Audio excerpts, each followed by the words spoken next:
Stock market analysis में आपका स्वागत है दोस्तों। आज हम काफ़ी दिनों के बाद में गुजरात टूर रूम को लेकर बात करने वाले हैं। बहुत ज़्यादा कमेंट आ रहे थे इस स्टॉक को भी लेकर। ठीक है, जैसे कि आपको मैं इसका चार्ट दिखाने की कोशिश करूँ। चार्ट देख लीजिए किस तरीके से स्टॉक ने हाई और लो लगाता हुआ नज़र आया है। सबसे पहले आप यहाँ पर नोट कर लीजिएगा, स्टॉक देखो 2011 से एक ही रेंज में पड़ा हुआ, 2011 से लेकर 2022 तक एक ही जोन में ट्रेड करता हुआ नजर आता है। मोटा मोटी समझा दूँ, दिखाने को मैं कोशिश करूँ तो स्टॉक जो है आपको हाई की अगर बात करें तो इसने करीब 1 रुपया 2 रुपये के आसपास में ट्रेड करता हुआ नज़र आ रहा था। आपको समझ में आएगा, देखो कितने सालों से स्टॉक कंसोलिडेट करता हुआ नज़र आ रहा था आपको दोस्तों। ठीक है, यानी इतने सालों तो स्टॉक कंसोलिडेट करता हुआ नज़र आ रहा था, तो जाहिर सी बात है फिर इसने रिटर्न भी निकाला को उसी तरीके से आपको दिया दोस्तों।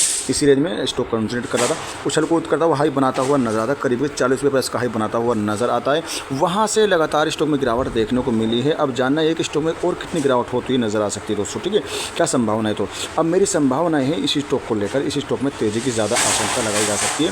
मुझे मालूम है इसमें जो डील हुई, बल्कि डील में जो सेल किया है ज़बरदस्त तरीके से सेलिंग की गई है, लेकिन सेलिंग करने के बावजूद स्टॉक आपको हरे रंगों में देखने को मिल रहा है दोस्तों। ठीक है, मैं दिखाऊंगा कितने प्राइस पे कितना सेल किया है, किसने, बिल्कुल दिखाऊंगा इसी वीडियो। बस वीडियो को लाइक कर दीजिए, चैनल को जरूर सब्सक्राइब कर दीजिएगा दोस्तों। ठीक है, सबसे पहले आप यहाँ पर देख लीजिए, स्टॉक का हाई था 14 रुपये से गिरकर स्टॉक लो लगाता है। करीब 2 मरतबा स्टॉक ने 11 रुपये 60 पैसे के आसपास सपोर्ट लिया और यहाँ से तेजी बनाई तो स्टॉक का रजिस्टेंस बनता हुआ नजर आया 12 रुपये 90 पैसे का दोस्तों। ठीक है, और अगर स्टॉक 12 रुपये 90 पैसे के ऊपर में क्लोजिंग देता है तो बड़े टारगेट निकल के आ सकते हैं। दूसरे टारगेट रहेंगे 14 रुपये के दोस्तों। ठीक है, 14 रुपये 40 पैसे के दूसरे टारगेट रहेंगे। 14 रुपये 50 पैसे के ऊपर में क्लोजिंग देता है तो फिर इसके टारगेट रहेंगे अगले वाले 15 रुपये 50 पैसे के दोस्तों।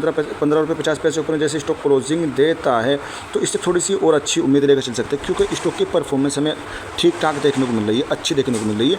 जिस हिसाब से आने वाले कुछ दिनों में, आने वाले कुछ महीनों में ये स्टॉक आपको हरे रंगों में और भी फलता फूलता नज़र आ सकता है। ऐसी अपनी संभावनाएं हैं। बाकी अपनी खुद की रिसर्च कर लेना, अपने फाइनेंस एडवाइजर से ज़रूर कंसल्ट कर लेना, ज़रूर सलाह ले लेना।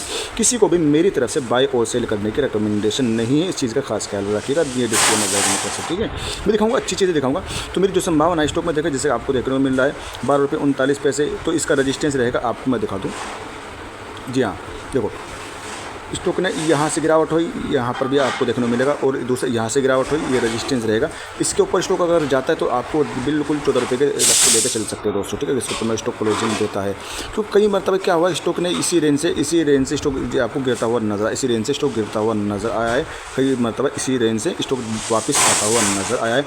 इंपॉर्टेंट जो लेवल रहेगी, जो रजिस्टेंस रहेगा, इसका मैंने बता दिया 12 रुपये 90 पैसे का रजिस्टेंस रहेगा। ठीक है, इसके ऊपर में जाएगा, अच्छी उम्मीद लगा। चलते दूसरे कर लीजिएगा, हाई और लो देख लीजिएगा। 10 रुपये 75 पैसे का 52 किलो लगा चुका है। 45-95 52 का ये 7 पैसे का मात्र और 0.07 पैसे का ऑल टाइम लो, 45-95 में ऑल टाइम है। अच्छी चीज़ें नोट करो। अच्छी चीज़ें क्या है, तीनों जगह कंपनी हरी झंडी लेकर खड़ी हुई है। हरी झंडी का मतलब आप समझते ही है कि हरी झंडी जब कोई दिखाता है तो जाहिर सी बात है सुपर फास्ट बनता हुआ नजर आता है। कोई सी ट्रेड को जब आप हरी झंडी दिखाते हैं तो ट्रेड आपको सुपर फास्ट बनती हुई नजर आती है। तो ईयर ऑन ईयर के हिसाब से EPS में इतनी ज़बरदस्त तरीके से ग्रोथ देखने को मिल रही है, तो जाहिर सी बात जंप जरूर लगने वाला है। इसमें थोड़ा अपनी वॉच लिस्ट में ऐड करके रख सकते हैं।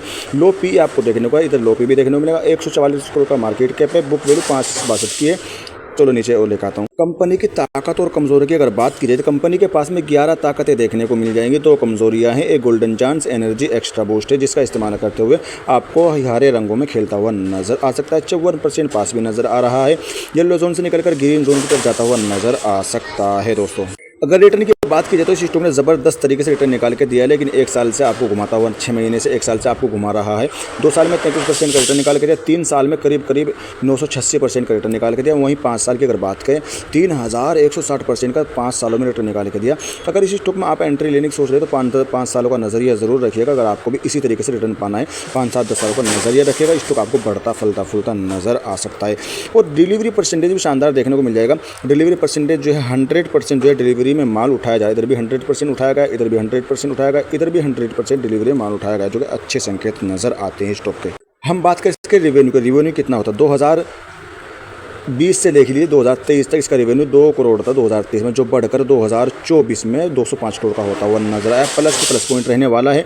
नेट प्रॉफिट की अगर बात की जाए तो नेट प्रॉफिट 2023 में मात्र 1 करोड़ देखने को मिल रहा था, जो बढ़कर 2024 में 12 करोड़ का होता हुआ नजर आया। प्लस पॉइंट रहने का।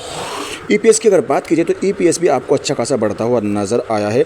2022 में माइनस में था इसका EPS, 2023 में प्लस में आया 0.56% का, लेकिन 2024 में ज़बरदस्त तरीके से ग्रोथ की है, 2.70 27% के आसपास में, करीब 2.25% के आसपास में ईपीएस में तेजी है, अच्छी बात है।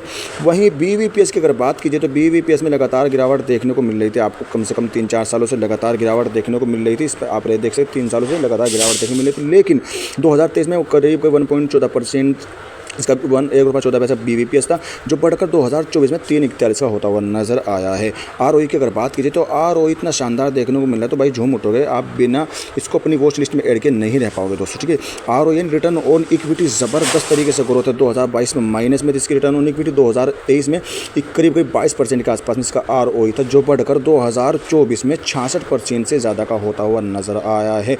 आरओई रिटर्न ऑन इक्विटी तो जाहिर सी बात है जंप देखने को मिल सकता है। टेंटली अगर आपके पास में होल्ड करके चल सकते, बाकी आपकी मर्जी है आपको क्या करना है दोस्तों। लेकिन स्टॉक की परफॉर्मेंस अगर यहाँ तक देखें जो शानदार परफॉर्मेंस देखने को मिल रही है, कभी भी धमाका होता हुआ नजर आ सकता है, कभी भी ये स्टॉक सर्किट पे सर्किट लगाता हुआ नजर आ सकता है। लेकिन थोड़ा सा नजरिया रखिएगा, जैसे मैंने आपको बताया 3 साल 5 साल का नजरिया जरूर रखिएगा, स्टॉक आपको धमाका करता हुआ नजर आएगा। डेट की अगर बात कीजिए तो डेट कितना है कंपनी के पास में, डेट कंपनी डेट फ्री देखने को मिल जाएगी। 2023 में 0.15% का डेट था, जो 2024 में 0.00 होता हुआ नजर आया है, ठीक है दोस्तों। टेक्निकल रेजिस्टेंस सपोर्ट की बात करें 12, इसने यहाँ तो कुछ नहीं है, लेकिन हम डील की बात कर लेते हैं। डील किसने हुई है 2000, देखो यहाँ पर नोट कर लीजिए किसने माल सेल किया है, कितनी तारीख में सेल किया वो दिखाऊंगा दोस्तों, ठीक है। 12 नवंबर 2024 यहाँ पर नाम पढ़ लीजिए किसने सेल किया है, कितनी क्वांटिटी सेल की है, कितने प्राइस है। 12 रुपये 16 पैसे पे सेल किया, करीब 0.2%, ठीक है। मल्टीप्लर शेयर स्टॉक एडवाइजर ने भी सेल किया 11 रुपये 93 पैसे पर, ज़बरदस्त करीब 86%, 0.86% सेल किया दोस्तों, ठीक है। 8 अक्टूबर की अगर बात की, 8 अक्टूबर में फिर इसने 11 रुपये 70 पैसे ज़बरदस्त तरीके से सेल किया दोस्तों। इसका मतलब ये सेल करके निकल गए, ये जिस तरीके से सेल करके निकल रहे हैं उसी तरीके से कभी भी स्टॉक में एंट्री कर सकते हैं। जब जिस तरीके से इन्होंने सेल किया ना, उसी तरीके से ये एंट्री मारेगा ना इसी स्टॉक में, तो जाहिर सी बात है स्टॉक आपको सर्किट पर सर्किट लगाता हुआ नजर आ सकता है। अगर ये एंट्री लेता है, इस तरीके से बाइंग किया जाता है, इस तरीके से माल को खरीदा जाता है, जितनी खतरनाक तरीके से इसको सेल किया गया उतनी खतरनाक तरीके से अगर इसमें बाइंग प्रेशर आता है तो जाहिर सी बात आपको रॉकेट बनता हुआ नजर आ सकता है। गुजरात टूल स्टॉक पर रिसर्च कर लेना, खरीदारी की सलाह बिल्कुल नहीं है दोस्तों, ठीक है। बाकी इससे पहले भी इसमें आपको दिखा दूँ 5 नवंबर में भी इसमें खरीदारी की गई है, सेल किया गया ज़बरदस्त, यानी सेल बहुत ज़्यादा किया में आ गए, सेल बहुत ज़्यादा किया गया दोस्तों, ठीक है। तो जाहिर सी बात इस हिसाब से इस स्टॉक को गिराने की कोशिश की गई है। अब इसमें कभी भी एंट्री ले सकते हैं, कभी भी अपनी होल्डिंग को बढ़ा सकते हैं। सबसे पहले हम देखने की कोशिश शेयर होल्डिंग पैटर्न देख लेते हैं, किसकी होल्डिंग कितनी देखने को मिल रही है। भाई होल्डिंग जो है इसमें सिर्फ डीआईज और पब्लिक के बीच में होल्डिंग है। डीआईज की होल्डिंग 0.13% की, बाकी 99% से ज़्यादा की जो होल्डिंग है वो पब्लिक के बीच में रखी हुई, पब्लिक के पास में माल रखा हो। प्रमोटर इसके पास में नहीं है, प्रमोटर नहीं है, इसी वजह से स्टॉक में गिरावट देखने को मिली है। पब्लिक की बात करें, पब्लिक की होल्डिंग बरकरार है, ठीक है। तो बस इस दिक्कत है यही है, इस स्टॉक में प्रमोटर की होल्डिंग नहीं है, कोई भारी भरकम है, डीआईज एफआईज भी नहीं है, बस दिक्कत है यही है। बाकी स्टॉक की परफॉर्मेंस हमें वेरी गुड नजर आती है। रिसर्च कर लेना, ठीक है, अपने फाइनेंस एडवाइजर से जरूर कंसल्ट कर लेना, सलाह ले लेना बाय और सेल करने से पहले। Thanks for watching video.